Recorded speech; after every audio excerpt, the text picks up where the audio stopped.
In the farthest reaches of the north, where the world was perpetually blanketed in snow, there was a young woman known only as Ice Face. Her beauty was unparalleled, but her cold presence was what made her truly extraordinary. Her long, flowing hair was as white as freshly fallen snow, and each strand shimmered as though made of pure ice. She wore a dress crafted from crystal and ice, its facets catching the faintest glimmers of light and reflecting them like diamonds. Wherever Ice Face went, winter followed. The warmth of the sun, the green of the trees, and the songs of birds would all vanish, replaced by the quiet chill of endless frost. Legends about Ice Face were whispered in every village across the northern lands. Some said she was a goddess, a daughter of the winter gods who had been sent to ensure the balance of the seasons. Others believed she was cursed, doomed to wander the world in solitude, bringing cold and silence wherever she stepped. But no one knew her story, for she rarely spoke, and when she did, her voice was soft, barely louder than the wind. For centuries, Ice Face had traveled from place to place, never settling, never staying longer than a few days. She moved like a silent storm, arriving unexpectedly and departing just as quietly, leaving only snow and frost behind. Her heart had long since grown as cold as her icy domain, untouched by human warmth or emotion, until the day she arrived in a small, unremarkable village nestled in the foothills of a great mountain. This village was like any other, its people simple and hardworking. They tilled the fields in the spring, harvested crops in the fall, and spent their winters huddled around hearths, waiting for the cold to pass. They had heard stories of Ice Face, but they never expected to see her, for their village was far from the frozen land she was said to roam. One day, in the middle of summer, when the sun was high and the fields were lush and green, a strange chill descended upon the village. The air grew crisp, and frost began to creep along the ground, turning the earth white as if winter had come early.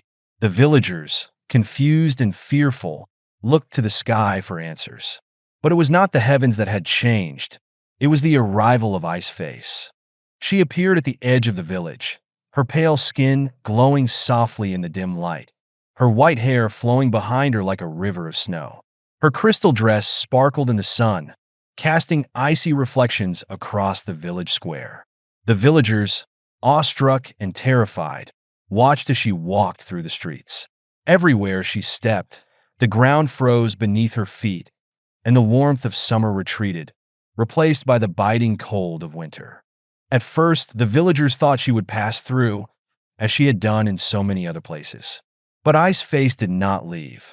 Instead, she stopped in front of a small cottage, where a young man was standing. His name was Hiroshi, and he was one of the few in the village who did not flee at the sight of her. He stood tall, his dark hair falling into his eyes as he gazed at the strange woman who had brought winter to their doorstep. Hiroshi was no stranger to hardship. His family had lived in the village for generations, and he had grown up working the land, fighting against the elements to survive. He had heard the stories of Ice Face, but had never believed them. Now, as he looked into her cold, distant eyes, he realized that the stories had been true all along. "Why have you come here?" he asked, his breath visible in the icy air. Ice Face did not answer immediately.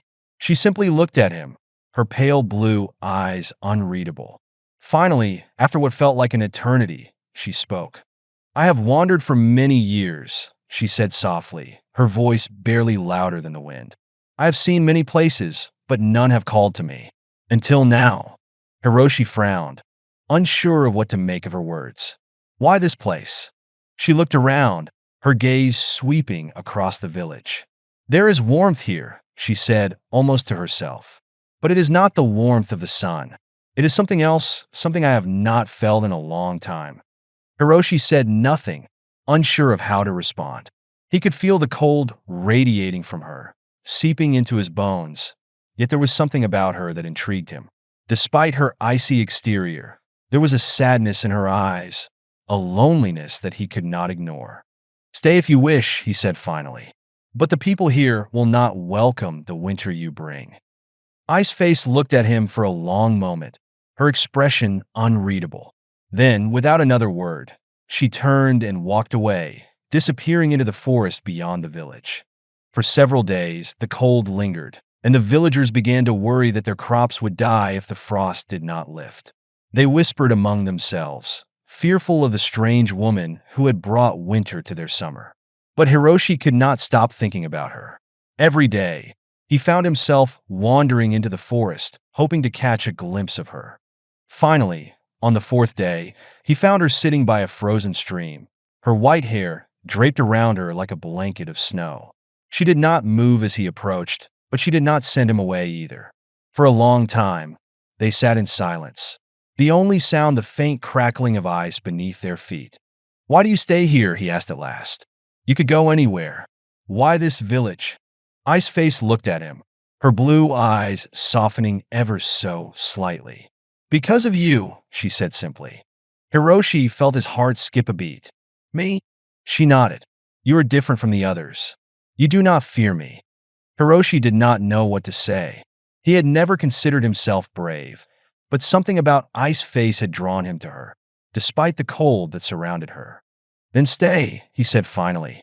"But if you stay, you must understand that your presence brings hardship. The village cannot survive in the cold forever." Ice Face looked away, her expression troubled. "I do not know how to stop the cold. It is a part of me, just as the sun is a part of the day." For the first time, Hiroshi saw vulnerability in her. She was not a goddess, not a curse. She was simply a young woman who had been alone for too long. "Then we will find a way," he said softly. "Together." Hiroshi's words lingered in the still, frosty air. Ice Face turned her gaze toward him, her pale blue eyes searching his face for something she had long since forgotten.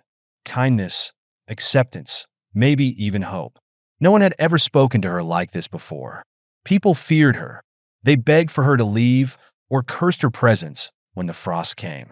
Yet here stood this young man, offering to stay by her side. "Together," she whispered, almost to herself, as if she couldn't believe the word. Hiroshi nodded, his breath visible in the cold air. "Yes, together. You don't have to be alone anymore." Ice Face hesitated. The idea of staying in one place, of no longer wandering the world in endless isolation, was tempting but also terrifying. Her whole life had been defined by her icy touch, by the winter that followed her wherever she went. She brought cold and suffering to anyone who came too close. How could she stay here, with these people, knowing what her presence would mean for them?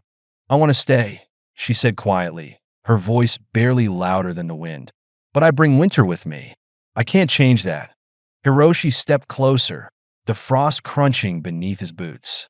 "Then we'll adapt," he said firmly. "We'll find a way to live with the cold." Ice Face looked at him, her heart stirring in a way it hadn't for centuries.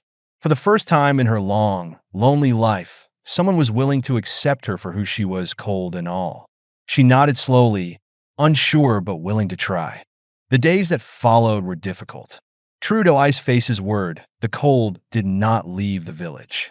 The fields that had once been lush with summer growth now lay frozen beneath a thick layer of frost. The villagers struggled to keep warm, their crops dying under the unrelenting chill. They muttered among themselves, fearful of what was to come, but none dared confront Ice Face directly. After all, they had seen the way Hiroshi looked at her. Hiroshi, determined to find a solution, spent his days working tirelessly. He knew the village couldn't survive on dwindling supplies forever. The crops they had counted on for the harvest were lost, and the livestock were struggling to stay warm in the frozen barns. Still, Hiroshi refused to give up. He spent hours researching old stories, hoping to find something, anything, that could help them cope with the cold. Meanwhile, Ice Face remained on the outskirts of the village, watching from a distance. She didn't dare get too close to the people, fearing that her presence would only make things worse. But every night, she and Hiroshi would meet by the frozen stream, where they would talk about their day and their struggles. Despite the hardships, Hiroshi never wavered in his determination to make things work, and slowly, Ice Face began to feel something she hadn't felt in a long time: hope. One night, as they sat together under the stars, Ice Face turned to Hiroshi, her voice hesitant. Do you regret asking me to stay? Hiroshi looked at her, surprised by the question.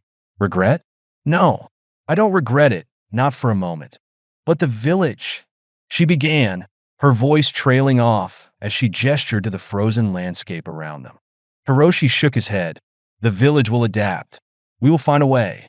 But I would rather face the cold with you than live in warmth without you. His words touched something deep within Ice's face, something that had long been buried beneath layers of frost and solitude. She had always believed that she was destined to wander alone, bringing only hardship to those she encountered. But here, in this small village, with this kind-hearted young man by her side, she was beginning to believe that perhaps she could be more than just the Queen of Winter. As the days passed, the villagers slowly began to adjust. Hiroshi helped them build better shelters, insulating their homes against the cold. They found new ways to hunt and gather food, relying on what little the frozen forest could offer. It wasn't easy, and there were days when it seemed like the cold would overwhelm them. But through it all, Hiroshi's unwavering belief in Ice's face kept them going. Then, one day a miracle happened. It started with a single blossom, a small, delicate flower that appeared in the snow outside Hiroshi's cottage. Ice's face stared at it in disbelief. Flowers had not bloomed in her presence for centuries. She knelt down, her fingers brushing the petals, and to her amazement, the flower did not wither under her touch. Instead, it seemed to glow, as if drawing strength from her. Hiroshi, seeing the wonder in her eyes, smiled. Maybe the cold doesn't have to mean the end of life, he said softly. Maybe it can be the beginning of something new.